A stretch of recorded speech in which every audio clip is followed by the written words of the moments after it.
మనమ్మ, అమర, సుజాతమ్మ, జానకి, రేణుక, మణి ఆడబిడ్డని కట్టేసి కొడతా ఉన్నారంటే ఇదంతా తిరిగి గవర్నమెంట్ ఏమి పట్టించుకోలేదు. మేము పోలీస్ స్టేషన్ కాడికి పోతే కూడా వాన పడతామని చెప్తున్నారు. నా బిడ్డని ఎవరో ఒకరు, మేము ఆ ఊర్లో లేము, మేము పున్నూరులో ఉన్నాము, మా బిడ్డని కట్టేసి ఊరంతా తిప్పి కొడతా ఉన్నారు. ఆ ఊర్లో 130 ఇండ్లు ఉన్నాయి.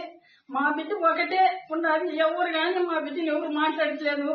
ఈ 15 మంది ఆడవాళ్ళతో మా పాప ఇబ్బంది పడతా ఉంది. కొట్టేసి కొడతా ఉన్నారు. జుట్టు దొరికి ఇది తిప్పుతా ఉన్నారు. ఎవరో ఒకరు మా బిడ్డని రక్షించండి. మాకున్నది ఒకే ఒక కూతురు, ఒక కొడుకు.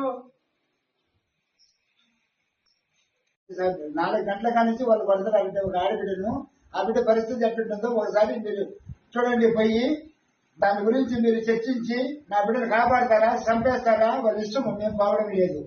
నా బిడ్డ వాళ్ళు వదిలేనా, వాళ్ళు ఏమన్నా వేసి నడిపినాము. నాకు నా బిడ్డను కాపాడితే ప్రభుత్వం కాపాడిని, ప్రభుత్వం వల్ల కాకపోతే చంపేయని. వాళ్ళు ప్రభుత్వము వాళ్ళ నాయకులు అంతా ఒకటి కలిసి మాకు ఈ పని చేస్తున్నారని మాకు అనుమానంగా ఉంది.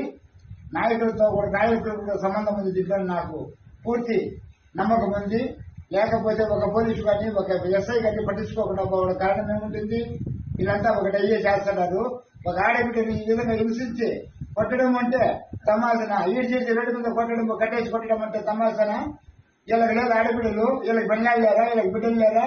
రేపు వీళ్ళ పరిస్థితి ఏ విధంగా ఉంటుంది?